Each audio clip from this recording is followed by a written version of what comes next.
خب سلام مجدد به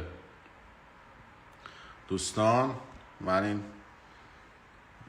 پیجم با این گوشی وریم، یعنی 2 دقیقه نمیزنم ما لایو بذاریم. ما 2 میلیارد نفر آدم با ما زنگ میزنن، موقعی که کارشون داریم زنگ میزنیم چون جواب نمیدن. همین که ما یه لایو میذاریم، یه تماس میگیریم، برای کاری دارم صحبت میکنم، زرت و زور زنگ میزنم.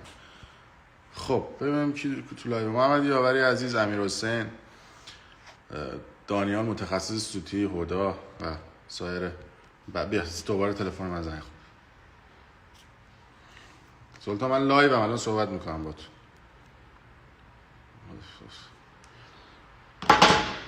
به خدا نمیذارم ما 2 دقیقه راحت باشیم. علیرضا، نازنین، به به، همه رفقامون هم اینجا هستن و جمع گردنگیرا و گردن نگیرا همه با هم.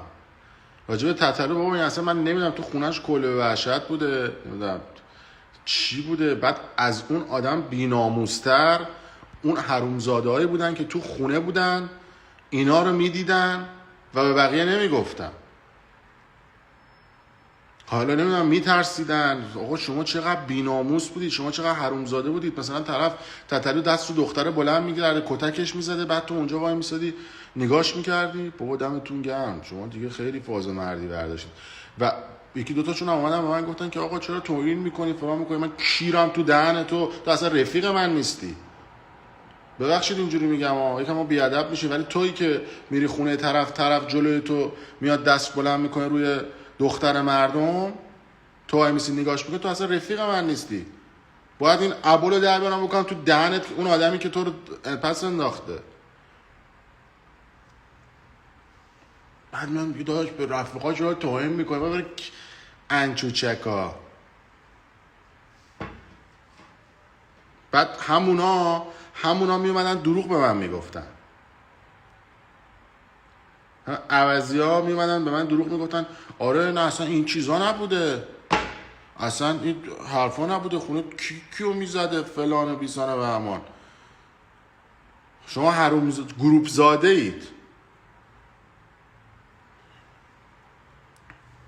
آره بخواین ابولیه چشو بعد بکنید تو یارو دیگه. وقتی یارو میاد اونجا میبینه من آقا مرد بودن به نر بودن که نیست که بگی من نرم مردم کمرم سفته 3 ساعت میکنم، که میگه مرد بودن نمیشه که. چون کش واسه خواهر خودت غیرتی میشی، واسه خواهر مردم هم غیرتی شو. که مثلا میگی که آره نمیدونم اونجا ما فازمون نبودین که گیر بدیم به سلطان. من کیرم تو خودت و سلطانت با هم اگر یه همچین صحنه‌ای رو دیدی و سکوت کردی. که دختره به من زنگ زده بود میگفته منو میگرفته زیر مشت و لگد، انقدر منو میزده. بعد میگفتم خب چرا نمیرفتی شکایت بکنی؟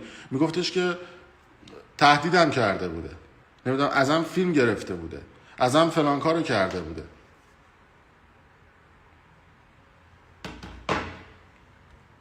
یعنی چی تهدیدم کرده بوده فلان کارو کرده بوده؟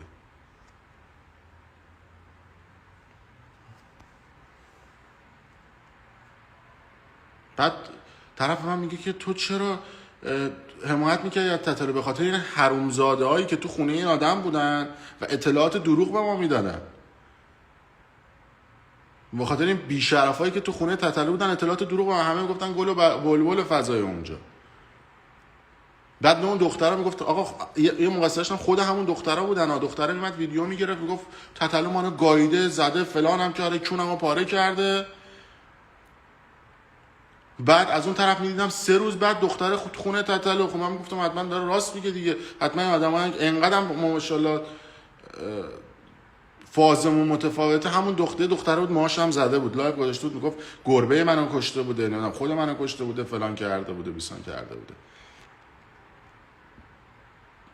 بعد همون دختره 3 روز بعد رفت خونه تتلو. خب وقتی تو میری خودت اینو من میبینم، مردم میبینم. بعد الان جدیدن تتلیته یه دونه ویدیو دادم بیرون، نمیدونم اگه سرگوشی نداشته پس این گوشی مال کی بوده؟ به در بیاد ببین گوشی مال کی بوده. تتلیتی چیا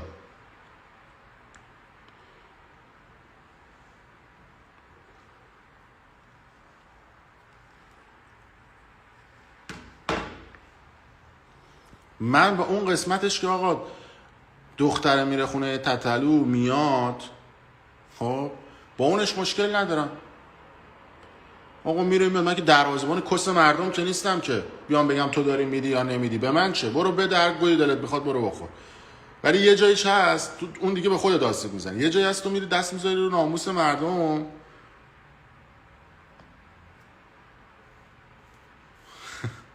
یه جایی هست تو میری دست میذاری روی ناموس، دست بلند میکنی رو ناموس مردم. اونجاش دیگه داستانه، به خاطر اینکه طرفدارای این آدم طرفدارای 12 13 سالن، آدمایی که تینیجرن. خب بعد آدمایی که اون آدمو سلطان بگو، من آدم میشناسم گریه میکنه برای این آدم، نمیدونم میگه جلوش سجده میکنه. اوکی سجده میکنی، دمت گرم.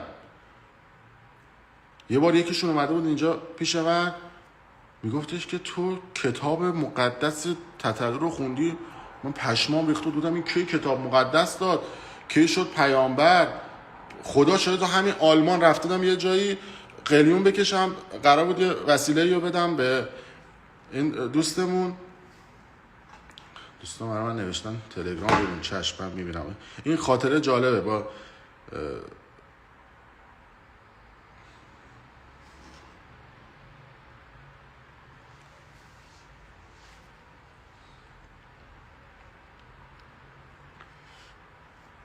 طرف رفته بوده به خدا، به من میگفت تو کتاب مقدس تتلو رو خوندی؟ گفتم این کی پیامبر شد، کی خدا شد. بعد اومده بود اینجا، من رفتم قلیون بکشم توی قلیونی برای تتلو، یه سری سیگار برگ و الکتروسپوک و اینا گرفته بودیم. بعد دو تا از این تتلیتی اومده بودن اینا رو از ما بگیرن برن خونه تتلو. بعد یارو اومد به من اینجوری کرد، گفت تو آیین 13 تتلیتی رو خوندی؟ آیه نمیدونم 13 تتلی رو خوندی؟ پشمام ریخت. حاجی این کی آیه صادر کرد؟ آیین 13 چیه؟ آیین 14 چیه؟ بعد گفت این دوستم هم که پیشم بود، حالا بگم حتما خیلیاتون میشناسید، گفتش که آیین 13 تتلو چی 13 یعنی گینیانگ. گفتم بعد من گفتم 14 هم خیلی خوبه، من 14 هم دیدم، یعنی از یارو خدا ساختن.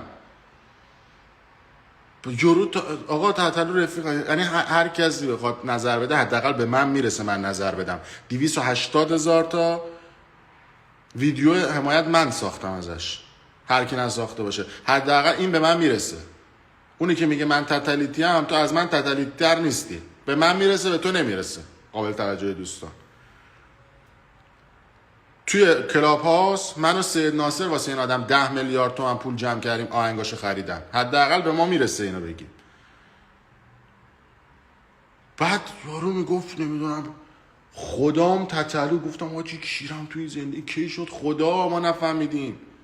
خب حالا ایناشو من کاری ندارم، آقا شما طرفدار یکی هستید میری طرفداریشو میکنید، دمت هم گرم، اصلا من کاری ندارم. دختره رفته خونه تتلو، حال نکرده مثلا بمالتش هم تتلو، خب اومده استوری گذاشته، دماغ عملی با 270 تا استوری. خب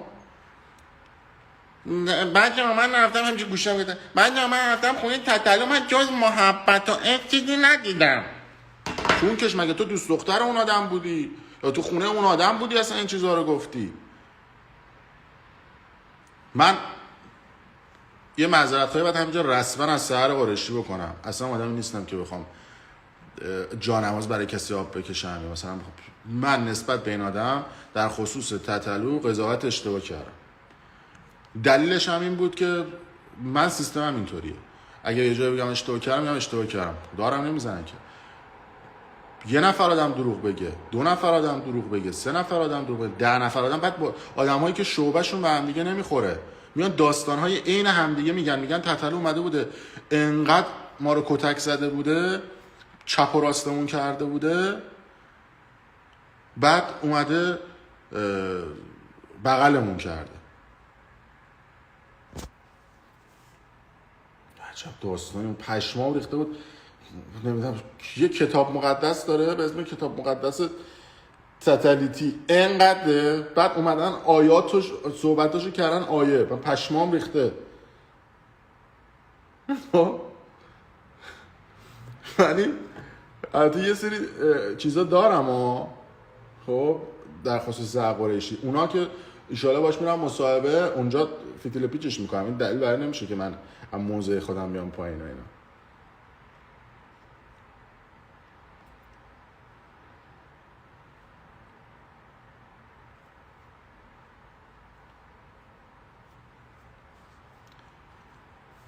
حالا به خدا نوشته هر مشنگی هم اینجا تیکه آبی داره. اینو هم بگم یه دونه استوری هم من دیروز گذاشته بودم مالی بنده خدا بود، خیلی باحال بود. قبل تیکه آبی خب همه پارمیدا و پارمیدا و پارمیسا و نمیدونم فیفی جون و سیسی جون بودن. بعد تیکه آبی شدن سکینه سادات، نمیدونم سکینت السپستونت الفلان، یا مثلا عباست الباتریسازت الفلان. این چون برای تیکه آبی مجبورن اسم و فامیلشون رو بدن با پاسپورتشون بعد یکی باشه. خب اینا مجبور شدن اسم اصلی رو بدن. اصلا دیدی دیگه خوبی های تیکه آبی اسامی واقعی این افراده. حالا ما این حرفا رو زدیم. خودت تاتالو هم همیشه به من میگه من طرفدار برنامه‌هاتم، آدمی هستی که نمیدونم راست رو میگی، حقیقت رو میگی طبق ادعای خودش. حالا ما همین صحبت‌ها رو کردیم، بیاد اصلا لایو بذاره، پست بذاره، کامنتی بذاره، به من فوش بده، به بقیه حتی ما فوش بده ما که اینجوری نمیذاریم که، یه جور دیگه جواب میدیم. ولی بیاد جواب بده به مردم دیگه، بیاد به طرفداراش بگه، به تتلیتیاش بگه، به تتلیتیا بگی که داستان از چه قرار بوده و اوضاعش از چه قرار بوده دیگه. دهن همه رو سرویس کرده آجی. یعنی هر کی رو شما میبینی از این آدم خیر ندیده. اونایی هم که دیگه باشن دیگه مجبورن باش بشن. و دو سه تا بچه قدیمی تتلیتی هم توی اینجا من دارم میبینم. حالا ببینم کوروش رو داریم اینجا، موسا رو داریم. حالا اینا فکر کنم همچنان با امیر رفیق باشن، ولی خب دیگه آقا ما این ور قضیه دیگه.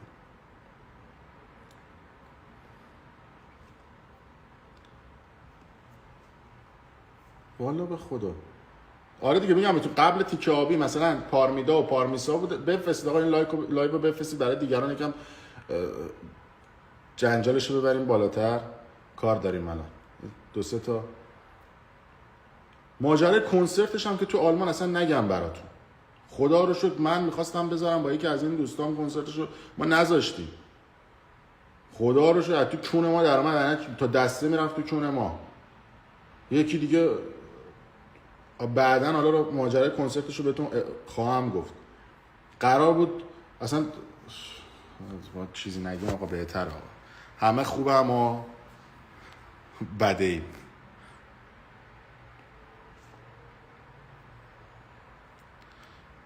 قربون شما قربون شما.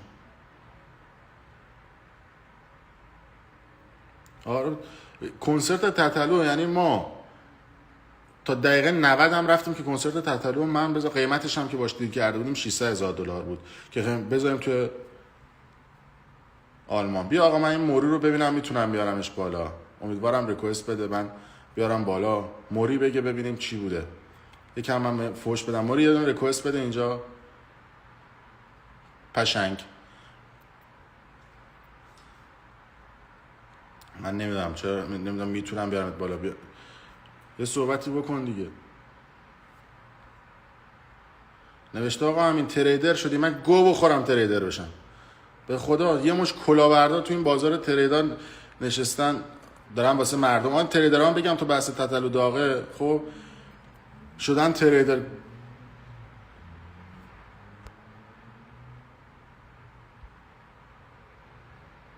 بذارم ببینم این موری رو میتونم بیارمش بالا.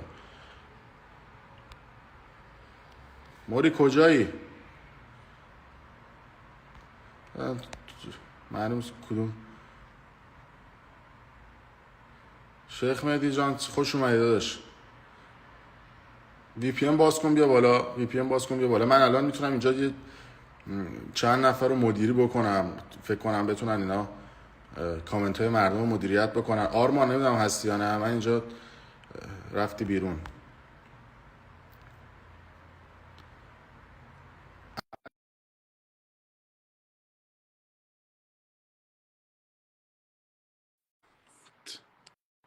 حاج احمد ایران دوست من الان دیدمش توی لایو تا ببین چرا نمیتونم یکی رو تونستم. جناب آقای ایران دوست، به عشق من فرزین، به حال شما چطوره؟ بله امین فردین، مردی که تتلو رو به خاک و خون کشید. آقا ما کاری نداریم، شما چه آقا نظر شما چیه؟ شما یکم بگید ببینم راجع به این تتلو.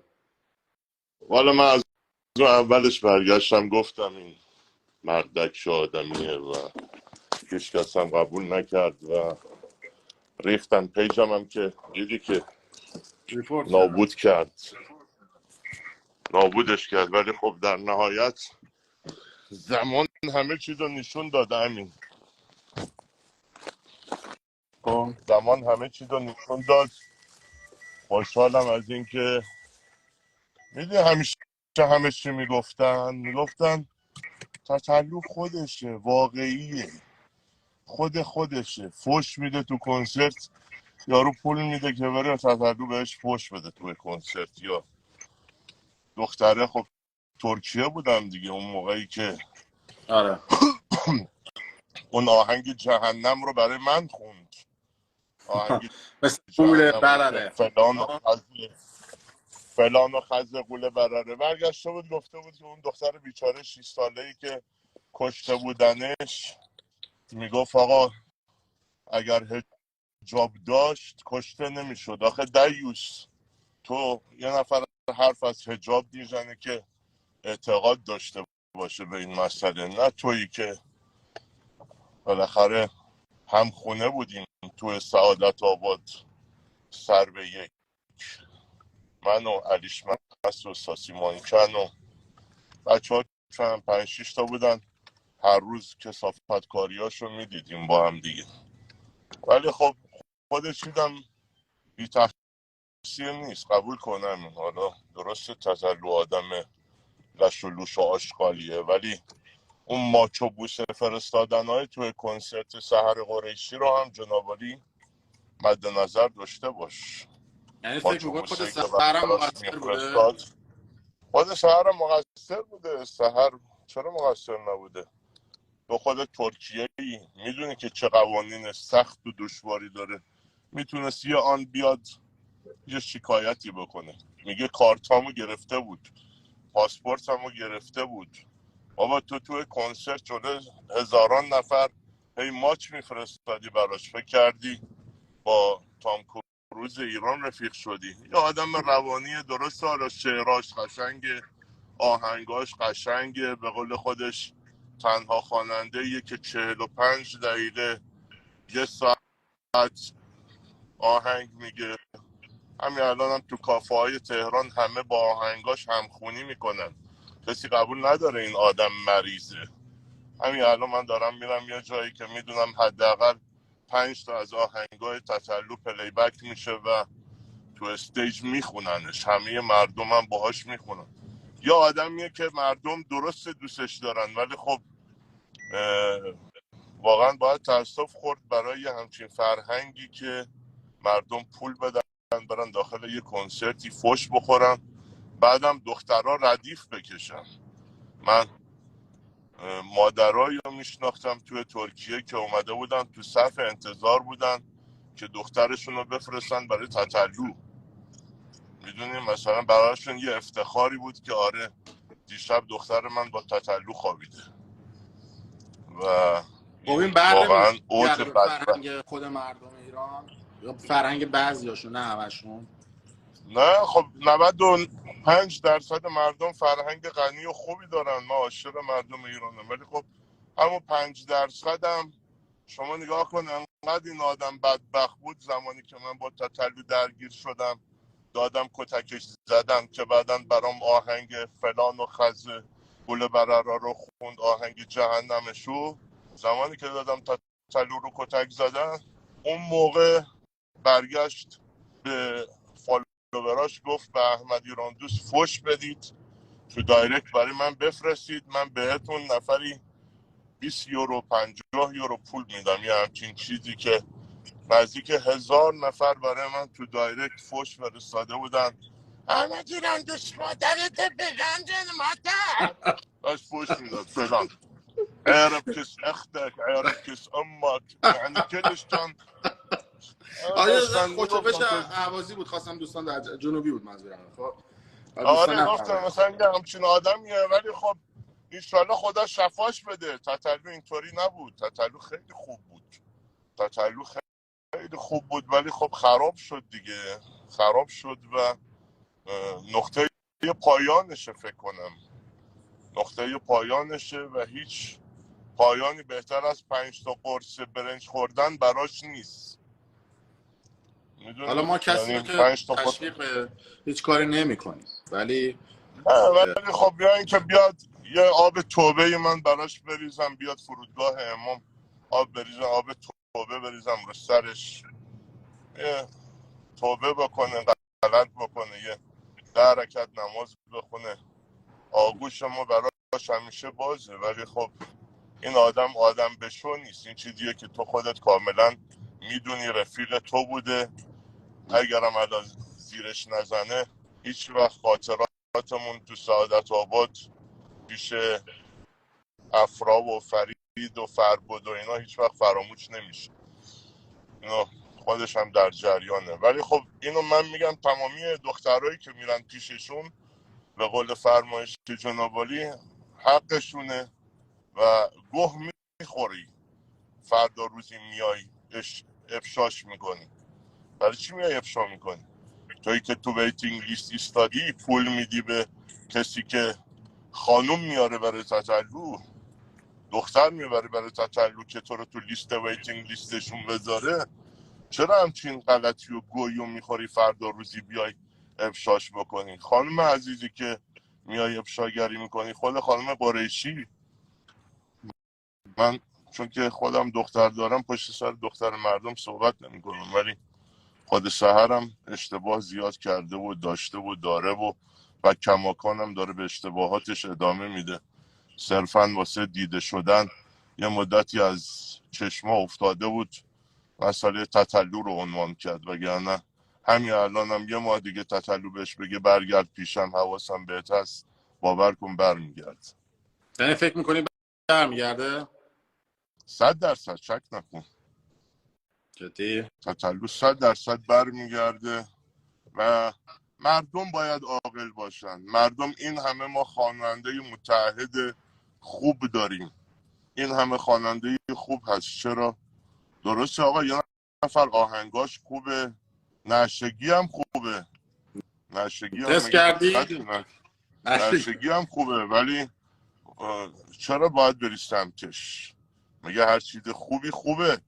مگه هر چیز مثلا اومد آقا طرف یارو 1 ساعت برگشته داره شعر میخونه، شعرهای قشنگ میخونه، کلاسیک میخونه، خود آهنگاش داره جر میده، جاده رو دیگه جر میده، وای برسه به دختر مردم. ولی چی بگم خب آقا، من الان میگم اینجا تنها یکی از کسایی که تو خونه تتلو بود و با تتلو هم کار بوده، میخوام بیارمش بالا ببینم اون چی میگه. بیارش، آره بیارش بالا، مردم رو روشن کن، واقعا مردم مورد بفهمن جان بیا واقعا شما بالا یکم آهنگای توضیح بده، فکر کنم الان دعوات بشه با کیو فکر کنم الان کیو دعوا بشه. کجا دعوا بذار من ببینم بشه؟ الان خب مورد جان سلام. سلام و درود. حال شما خیلی خوبه؟ چاکرم. مورد جان شما تعریف کن ببینم آقا داستان چی؟ این پایین نوشته بودی این چه طرز صحبت، اینو منظورت چی بود از اینکه آقا نوشته؟ من منظور سلام آقا ایرانوس، خوبی؟ احمد. سلام عزیزم، من داداش. یادم میره فامیلیات، ببخش. من یه انتقادی میخواستم الان از شما بکنم، چون شما الان طرز حرف زدنتون خیلی بد بود. من یه ذره اذیت شدم به خاطر اینکه شما خبر ندارید از اونجا و کسی سخت نمیکشه دختر اسنویسی کنن، چون دختر میره، شما قطعا طرفدار دختر داری، درسته؟ اومدن شما رو بله ببینن، بله 100% اومدن ببینن دیگه. ایشون هم طرفدار داره، طرفدار میره آرتیستش رو ببینه، بعد با یه چیزی دیگه مواجه میشه، با چی زندانی مواجه دار میشه. میره میشه؟ آرتیستشو. عزیزم من هیچ وقت هیچ کس رو، یه نفر اگر شما سراغ داری کسی رو بیار که من دعوتش کرده باشم تو خونه، بچه ای مگه؟ خب نه شما حالا دیگه چرا یه حرف یه میزنی؟ سریا نه یه سریا دوست وقتی دارن برن طرف اونجا، یه داره، سریا از خودت نزدیک. هم میدونی، طرف داره میگه آقا منو ببر خونه تا تلو ترتیبمو بده، چه حرفیه میزنی؟ این که 100% هستش، ولی دخترایی که خیلی سالمن من دیدم، من اونجا بودم دیدم طرف زیر سنه میره اونجا زندانی میشه، میره آرتیستشو ببینه. همه جای دنیا همینه. من هم 20 سال تو این کارم دارم میبینم این همه آرتیست دیدم طرف رفته خواننده مورد علاقهشو ببینه. خیلی های دیگه هستن، چطور به اونا تعرض نمیشه؟ فقط از طرف این تعرض میشه. اینا که نمیدونن چه خبره. الان آقا ما یه اومدیم دونه داریم میگیم ما چه خبره. بحثمون نه، ما بحثمون این نیستش که آقا دختر مردم بنده خدا نجیب خوب با کلاس میاد میره با پدرش با هم مادرش با خواهرش میره تو کنسرت شرکت میکنه، تتلیتی قابل احترام، آدم دوستش داره. ولی کسی که صرفاً میره داخل خونه به نیت میره. وقتی داخل خونه میری شما نیت داری. آدم وقتی میره نه داخل همشون فاحشه اینجوری خونه، نیستن. من میره که داخل فاحشه خونه، کسی نمیره اونجا نماز میت بخونه، میره خب من اونجا حالا یه چیز، بعده. یه 100% نباید بره، این قضیه رو قبول دارم اشتباهه، ولی 90% این دخترها اطلاعی ندارن. ببینید طرف با دوستاشون میاد خواننده آدم مورد مو علاقهشو زدن ببینه. یه دختر، نه خب مو الان من تراشیدن بهتون یک میگم دختر. الان من بهتون میگم داستانش چیه. داستان از این قراره، ببینید دختر یه روز دو روز میره اونجا به عنوان مهمان، به بهترین شکل ممکن پذیرایی میشه. چیزایی که من به چشم دیدم، دروغم ندارم بگم، به بهترین شکل ممکن پذیرایی میشه. اون خانم حالا نمکگیر میشه، میگه به بچه آدم خاکی چقدر خوب. روز سوم که میشه پاسپورتشون رو میگیره و حالا کتک زدن و گوشی شکوندن و نمیدونم این داستانا دیگه پیش میاد دیگه. مابقیش خودتون 100% دیدید. من مورد نمیدونم خب خود داریم دولت ترکیه چرا اینطوریه وقتی این همه فجایع داره به بار باج میاره این باج بشر. باج میدن، باج میدن. من یه سوال از تو دارم. جان میدونی که خیلی دارم رفاقتمون به چند سال پیش برمیگرده؟ عزیز منی، تاج سری، قربونت به برم. چند سال ما با هم رفیقیم؟ فکر میکنم 7 سال 8 سال این هلوش. رفاقتمون قدیمی. شما موقعی که تتلو توی خونه بود، شما فکر کنم 3-4 ماه پیشش بودی، درسته؟ من کلا 4 سال با این اکیپ کار کردم. بعد یه بار دوره همون موقع اگه یاد باشه دستگیر شده بود، اینترپول روش بود اون تایم بود که اونجا بودیم. حالا ویدیوهای باشگاهی یا همون لایوهایی که با هم میذاشی دوره کرونا میشد. بعد دیگه رو کنسرتاشو میرفتم میومدم تا اینکه به من گفت خونه زندگی تو پس بده، پاشو بیا اینجا دیگه. ما هم این کارو کردیم و خب هم متاسفانه اون داستانا پیش سوالمه. اومد. ولی بودم چند ماهی پیششون بودم دیگه، بخوایم زندگی کنیم. چسبه. من قشنگ بود اون پست، بذار باشه. چیز بود مال سیستمش اینجوری میشه. عرضم به حضورت، ببین تو خونه تتلو بودی، جلوی تو تتلو دخترها رو کتک میزد یا نه؟ ببین جلو اونجوری که زده دند شکونده و پرده گوش پاره کرده نه، ولی اینکه ولی زده خب آره زده. چند تا مورد دیدم زده. کردی؟ چیکار میتونیم بکنیم داده؟ اشتباهی که کردم خفه خون گرفتم. من واقعا معذرت میخوام. تو ویدیو هم گفتم، روی یوتیوب هم گذاشتیم، همه جا گفتم من معذرت میخوام اگر کاری نکردم. خب این نشون میده که یه مقداری هم شما اینجا آره من تقصیر داشتم، من مقصر بودم. من گفتم اون آدمایی که من مقصرم. جلوی تتلو اونایی که تو اون خونه بودن بنده خداها اگر کوچکترین خیلی شرایط بدیه. میدونی یه شرایطی بود که تتلو داره میگه به همه، میگه دخترها رو کتک میزنه، میگه به من بگو سلطان. آخه جا که تو سلطان میگه سجده کنی. آخه تو میگه سجده کنی نمیدونم. آخه تو لیاقت سجده رو داری مگه دریوس؟ آخه تو آره فاز خدا بودن داره، این فازا رو خیلی داره. من به شما یه چیزی بگم. یه مشکلی هم که برای من پیش اومد این مسئله بود. به خانم من تکست داده که پاشو بیا پیش من.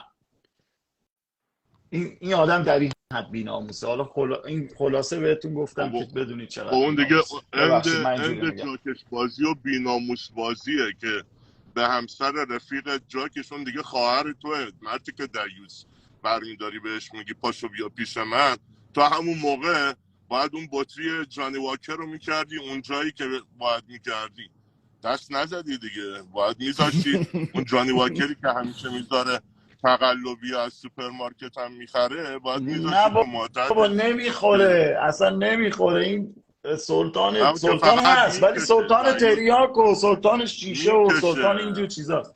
آره. میگم دیگه اون شما فقط داشتی میکشه. میگفتی آب توبه، اگه بیاد ایران آب توبه میریزیم. ببخشید با شاش شطور هم این تمیز نمیشه. اصلا این خیلی داغون تر از این حرف هست. این نه من شاش سگ و برگشتم به شطور همین کن. گفتم دیگه، گفتم 5 تا قرص برنج بخوره تموم کنه خودشو، دست خب از این من کثافت کاریاش آورد برداره. بالا. خب امیدوارم بیاد بالا نفر فکر چهارم که البته این نفر چهارم با نفر سوم هیچ رابطه خوبی نداره که موریه، ولی بیاد بالا ببینیم داستان چیه. نمیدونم حدس چیه. موری جان فکر می‌کنی کیه؟ من فهمیدم کیه. من اصولا با همه رابطه خوب دارم ولی فهمیدم کیه. ولی خب امیدوارم که کوروش جان سلام. فکر کنم دبی و تو دبی آنتن نمیتونم. آره باید وی پی ان باز بشه، بعد با آره چون اه، کوروش و موری سایه همدیگه رو با تیر میزنید شما دو تا. آره نه خوب بودیم ولی خب من یه بد بد شدم شدی دیگه. با. آره. حالا انشالله میاد بالا و ببینیم که ولی خود تو همین یه رسانه ای هستی که بالاخره میدونم طرفدارای خودت رو داری، یه آدمی هستی بی‌پروا هستی، یه آدم باید یه جوری بکنی که مردم واقعیات رو خیلی قشنگ دقیقا این خیلی تشخیص قشنگ. من بدن. ویدیوهای امین رو دیدم، میدونی من ویدیوهای امین رو دیدم. میخوام امین شکم اینو کلام شما. امین میزنه تو خال و واقعا حرفاش کاملا قشنگه، با مدرکه و دوستش دارم. همیشه سعی کن خواننده هایی رو که واقعا متعهد هستن یا آدم و شعرهای قشنگ دارن، این همه بالاخره از 10 تا 2 تاشون خوبه، اون 2 تا رو سعی کن بهشون پوشش بدی، ببری بالا، ببین یه کاری بکن. من با خود تتلو، خب من طرفدار آهنگای تتلو، یعنی اون کسایی که منو میشناسن میدونن من من طرفدار. خودم آهنگاشو دوست دارم، آهنگاشو واقعا حال میکنم. برای من قبل از اینکه آهنگ رو گوش بدم یه چیزای دیگه میشه اولویت. اینکه شخصیت اون آدم با آدم ها میشه اولویت. من مثلا میشیدم که آره این نیو فیس میبره خونش فلان، اونش به من ربطی نداره. تو اول این ویدیو هم گفتم یکم واژن بی‌ادبی بود، حالا به احترام شما من اینو نمیگم. خب به هر حال من که دروازه‌بان مردم نیستم که. خب اون بره هر کاری میخواد خودش بکنه، هر کاری دلش میخواد انجام بده. ولی وقتی چون میری دختر مردم میبره خونت کتک میزنی، موبایلش ازش میگیری، اینجا چرا من میام وسط؟ به خاطر اینکه دختر 12 13 ساله دیگه این اتفاق براش نیفته. اونجاست که من میام جلو و حقیقت رگ غیرت هم میزنه بیرون تو این باریکلا مورد. آفرین. من خیلی حال کردم ویدیوتو دیدم، واقعا آخری یک دو تا آخر ویدیوتو خیلی آفرین. من همین که حقیقت اومدی گفتی من خیلی حال کردم. و دمت گرم واقعا. تو هم گفت ببین هیچ کس با عشق و حال مخالف نیست، با تتو زدن مخالف نیست. هر کسی اختیار بدن خودشو داره، اختیار عقاید و افکار خودشو داره، هر جوری دوست دارن میتونن بگردن حال کنن، هر جوری هستش. ولی خشونت با دختر مردم در هر شکل و در هر صورتش یعنی اصلا قابل توجیه نیست. موتراشیدن یک دختر قابل توجیه نیست، نشه کردن یک دختر، دست و پاشو گرفتن، به زور تتو کردنش، این اصلا قابل توجیه نیست به هیچ عنوان. و الان یه صحبت 100% کلامت 100% اینو مطمئن باش. ببین 100% همین به جون تو الان جمع یه چیزی نزدیک 8,000 نفر 9,000 نفر دارن ما رو میبینن. اینو 100% مطمئن باش، من از همینجا بهت قول میدم تا آخر امسال به سزاش خواهد رسید. تا آخر امسال به سزاش خواهد ته دل رسید. واقعا میکنم. اینو یه چیزی گفتم و به گوشت هم خواهد رسید.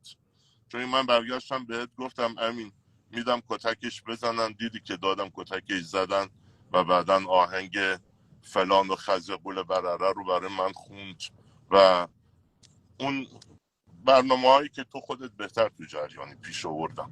ولی این دفعه به واسطه رفتاری که با معصوم دختران ایرانی داره میکنه، علل خصوص، حالا درسته من دل خوشی از سحر قریشی ندارم کلن، ولی چرا دل کلن دارم. چرا دل ها؟ داری؟ چرا؟ نه خودش سحر میدونه یه سری چیزا بین خودمون بود تموم شد و رفت. نه اینکه بگم دوست دختری چیزی یا نه، سحر مثل خواهرمه، واقعا هم دوستش دارم، ولی خب قدر خودش رو ندونست و گول یه سری از کارگردانا رو خورد و افتاد توی یه وادی که اصلا نباید میافتاد. و یعنی سحر واقعا دختر با شخصیتیه، ولی این بلایی که تتلو سرش آورد 100% جبران خواهد شد، اینو شک نکنید. این جبران خواهد شد و فیلمش هم برات خواهم فرستاد این داستان تتلو رو، چون که خیلی یکی یکی داره رو میشه. میدونی مثلا یه نفر میاد یه چیزی حالا اصلا من یه چیزی میخواستم تعریف الان کنم. خیلی از دخترها دارن افشاگری میکنن. بعضیا یعنی سحر یه پرده ای رو پاره کرد که بقیه دخترها یه همچین جرأتی رو داشته باشن. یعنی اون دیوار برلین رو سحر شکوند. خب حالا موری جان تو ارتباط داری با خانم قریشی؟ بله خیلی سال با هم دوستی. من یه چیزی میخواستم به آقای ایران دوست بگم. آقای ایران دوست یه سری اگه من اینو بگم اگه اشکال نداره، اینو بگم. گول بگو کارگردان آقای ایران دوست، من صدا بردار بودم سینما، از سال 83 هم ورودیم به سینما بود. الان که موزیک ویدیو اینا میسازم، قدیم بعد دستیاری شروع کردم. با سحر خانومم خیلی سال دوستیم برمیگرده 12-13 سال پیش. نه این چیزی که شما گفتی یه مقدار حاشیه میشه براشون، چون اصلا گول کارگردانی و اینجور چیزایی واقعا نخوده، چون من در جریان همه کارا بودم تو این چند سال، دیدیم میرفتیم، حالا آخه من روابط یه داشته خودشون. یه لایوی من با امین رفتم در رابطه با فساد که چقدرم واضح شد. تا همین الان دارم تاوانش رو میدم، چون که از اون روز به بعد هیچ کارگردانی به من هیچ نقشی نداد و افتخار میکنم به اینکه هیچ نقشی نگرفتم نه شما و هیچ آدم نقشی خوبی بازی هستی، کارت نکردم هم به یه درسته. چیزایی. چون ببین من اینطوری هم صاف میام، از هیچی هم هیچ ترسی. آره نه، ولی اون شایعاتی که پشت خانم نهایتش قریشی اصلا حالا اینجوری من نیستش. یه نکته بگم بهتون. احمد نه دوست سحر، حالا من داستان سحر رو به امین میگم بهت بگه که گول خودش کدوم کارگردان رو خورد. خود امینم میدونه یه چیزایی گول بله. کدوم کارگردان رو خورد و داستان چی بود که اصلا چرا رفت پیش تتلو و چرا اینو تو یوتیوب کرد و چقدر درآمد حاصل کرد از اون. منوچهر هادیه شما؟ نه بابا منوچهر بچه خوبیه، بابا منوچهر عادی که بنده خدا اصلا نه. خب یه نفر دیگه منوچهر مال این حرفا نیست. خیلی خب، چون که شهر شد. نه بابا بنده خدا منوچهر آخه من بنده خدا ما یه زنگ بزن به سر منوچهر عاشق خانومشه، عاشق دخترشه. من چیزی هم منوچهر ندیدم بخوام بگم. منوچهر با اینکه اصلا رفاقت و فلان و اینا هم خیلی دورا خب دوره، نمیشه. ولی حالا خب آدم نمیاد بگم یه نفر رو خراب بکنه. احمد ایران دوست به نظر من یکی از شجاعترین، نترس‌ترین، با معرفت بازیگرای ایرانیه که من میشناسمش. آره جز بابا آره. ماراییه که منو فالو داره. همین دیگه نهایتش ما که ما یه جاهایی بودیم که تو خودت تو جریانی با چه کسایی بودیم، با چه افرادی بودیم. نه ولی دیگه تهش میشه کف بهش زهرا دیگه. ما پیه همه چی رو به تنمون زدیم، نگرانی از اون بابت. ولی هیچ وقت زیر بار دروغ و زور و چیز نمیرم به هیچ عنوان. حرف حق رو میزنم همیشه، حتی اگه به ضررم بوده. چی رئیس؟ سحر با کی بوده؟ با کدوم کارگردان بوده؟ کارگردانی که خیلی هم جانماز آب میکشه. فرحی؟ نه اونم اول اسمشو بگو، بقیه‌اشو خودمون میگیم. حالا خودتون میدونی. امین و همشهریمی کسافت تو خودت هم چیزو میدونی، خفه شو. ولش کن. یه صلوات محمدی بفرستید. کوروش هم سعی میکنم که با یه نرم افزار دیگه شب جمعه است، آدم پشت سر میت حرف نمیزنه. کوروش هم صدای شما تو پخش آقا. کوروش هم ما آوردیم بالا، ایشون مدیر برنامه‌های سابق تسلط. سلام علیکم. سلام. اخراجات. کوروش هم خوبی؟ سلام به همگی. من نتونستم جوین بشم، گفتی شما، ولی از میذارم تصویر نمیاد بالا. آره موری باید راهنمایی کنه در رابطه با وصل شدن.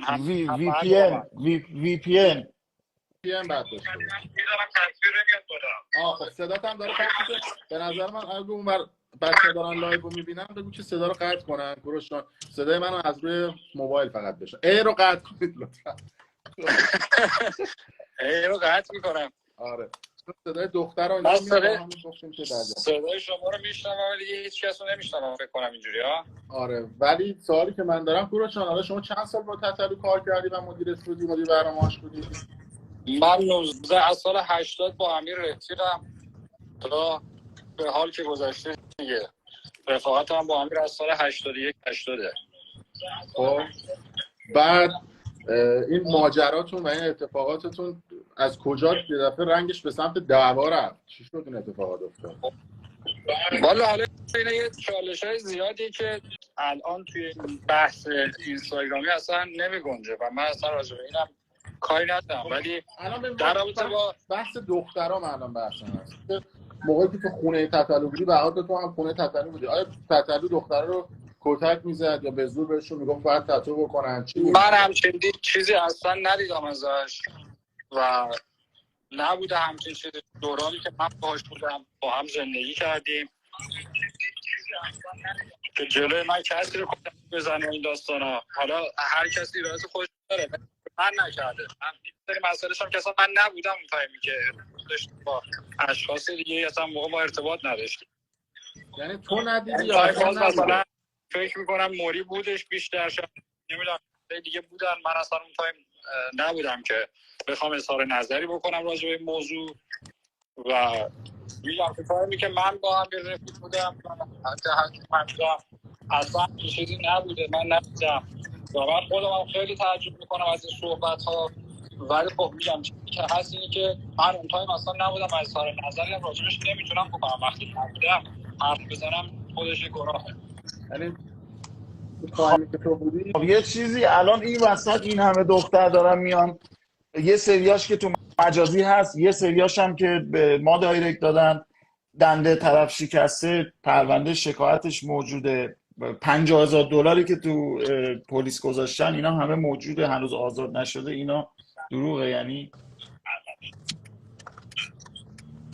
من اصلا راجع به اینا اطلاعاتی ندارم، من شنیدم ولی وقتی که اینجا ندیدم چی میتونم بگم؟ منم همه اینا رو خب دارم میشنوم مثل همه و چیزایی که پیش اومده رو همه میدونیم.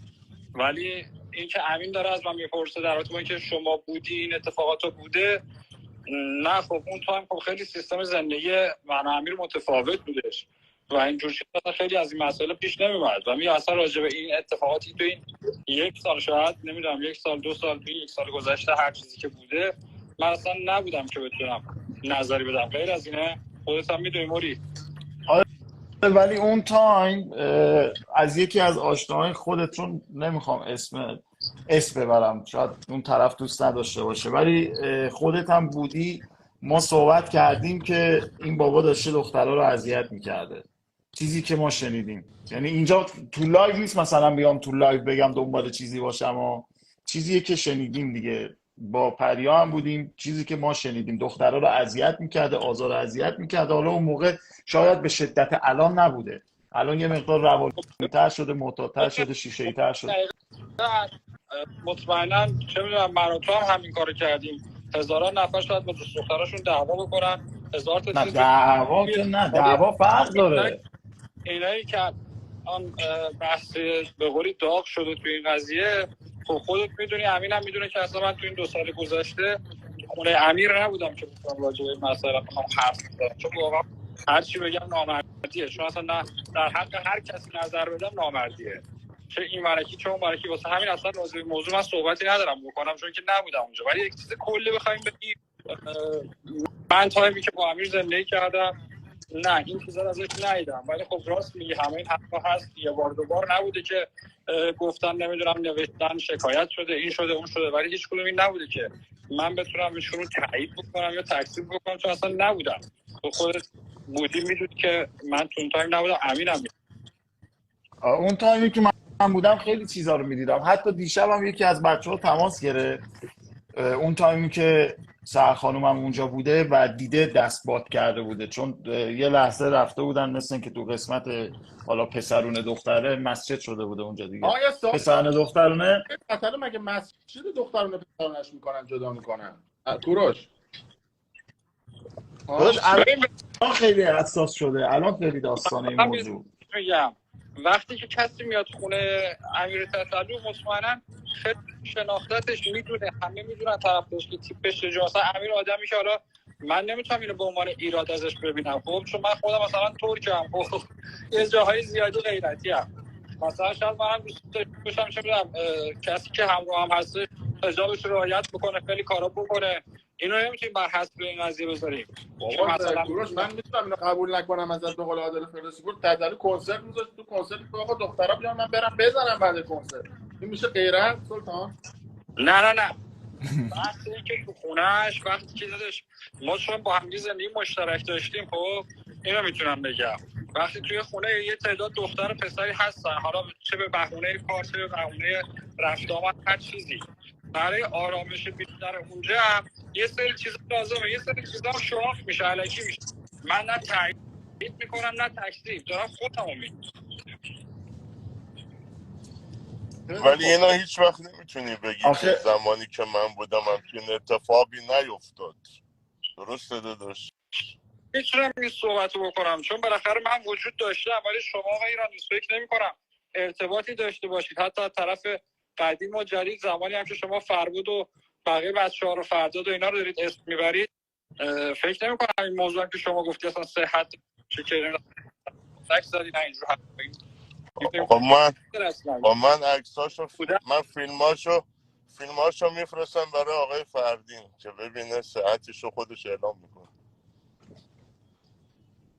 فیلماشو میفرستم، فیلم خونه فربود رو میفرستم برای آقای فردین. سالیانه که توی این موضوع بودم. من مثلا اگه الان موری هر چیزی بگه ازش میپذیرم چون میدونم یه سری چیزا رو در جریان هستم.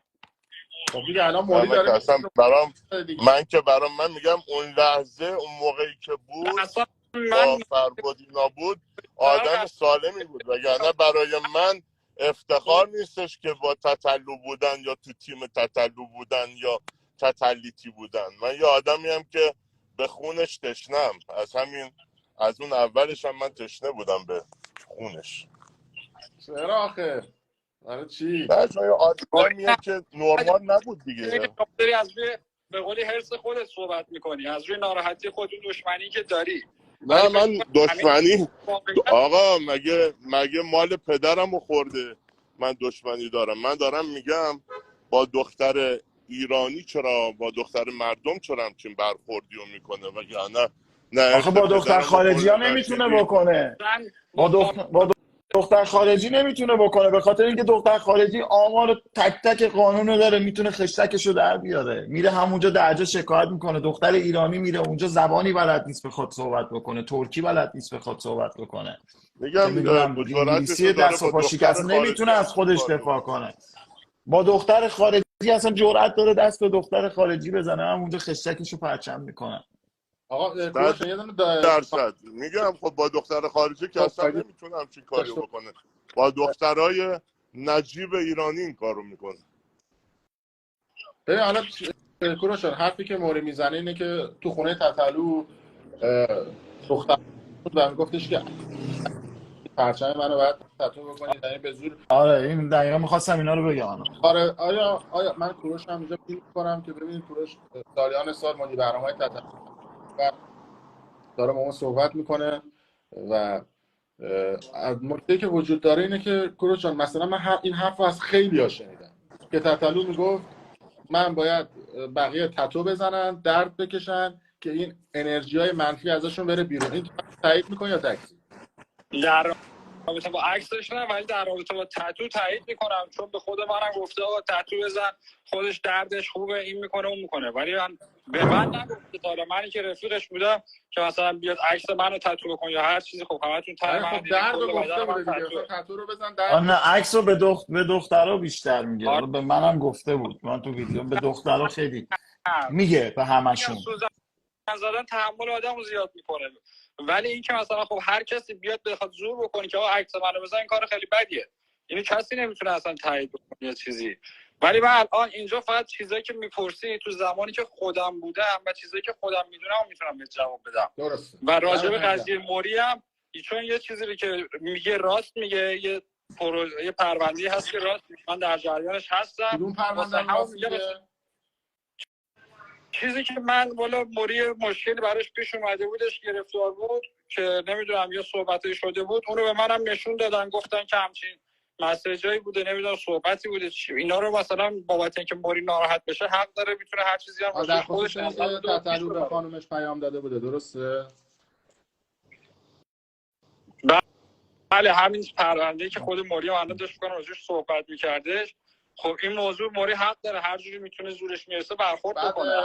تو مدتی که اونجا بودی تتلو به دوست دختر تو هم چیزی گفته بود یا نه؟ مثلا حرفی بزنه، چیزی بگه، نمیدونم فلان کاری بکنه، یا مثلا بگه یه دوستی با من بکن، از این صحبت ها؟ نه هیچ موقع به خانم من، دوست دختر من کمتر از گل نگفته بوده و همیشه اونجا احترام فوق العاده گذاشته برای ما پیش نمیاد، چون اصلا تیپ رفاقت من امیرم خیلی متفاوت بود. یعنی خود همین شخصیت من کلا اینجوری میدونی چجوریه، با هیچ کس نه چیز شوخی خارمادری دارم کلا، نه اصلا زیادی قاطی میشم نه زیادی سردم. من حد و اندازه خودم همیشه رعایت میکنم.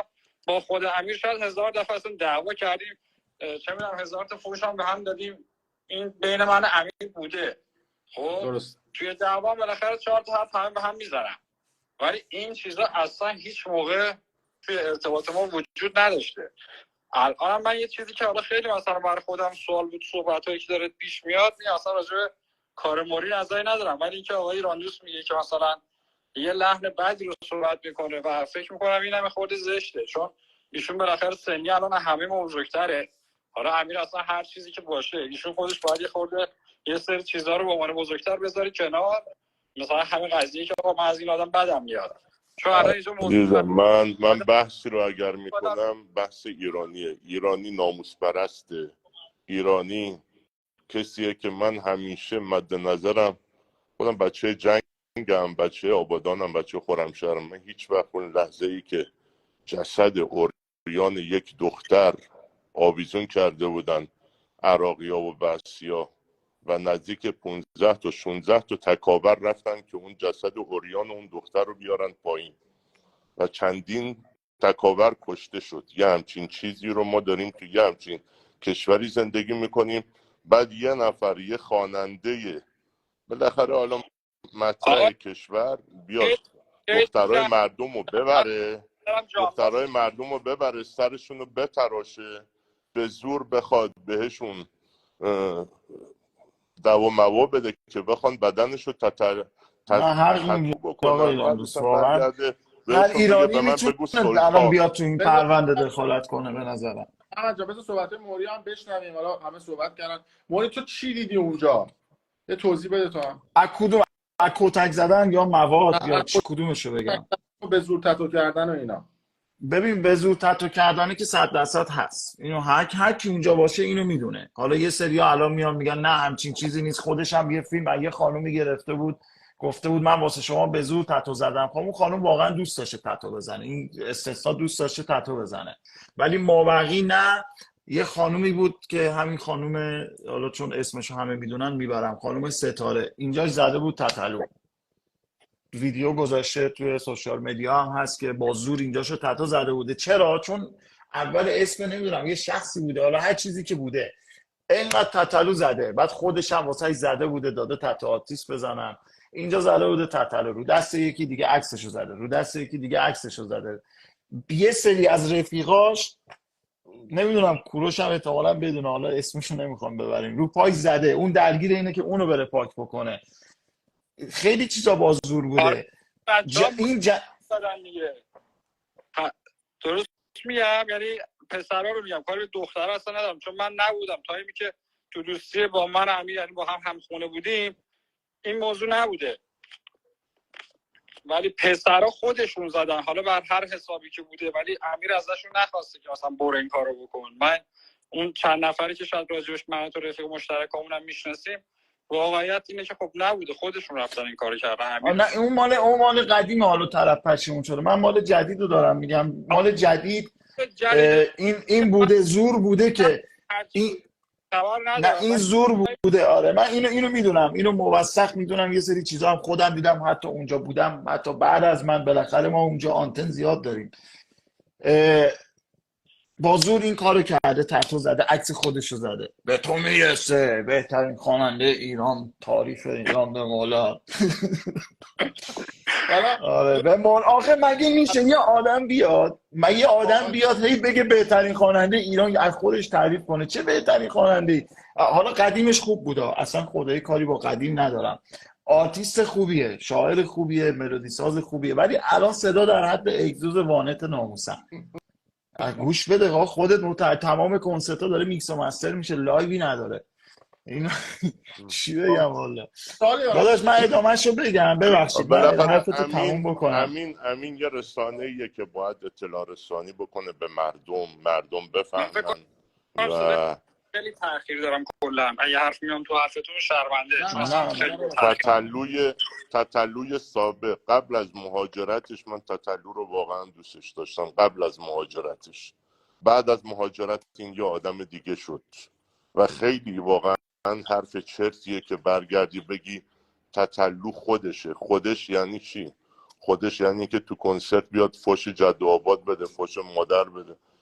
مگه این با نه فرهنگ این ایرانی حرفایی مگه خودش بود که میخونه؟ کرده بود تو مغز مگه همه. با من فرهنگ خودم. ایرانی بذار من میخونه بگم. همچین روشان، چیزی؟ من از یه دوست مشترکمون شنیدم.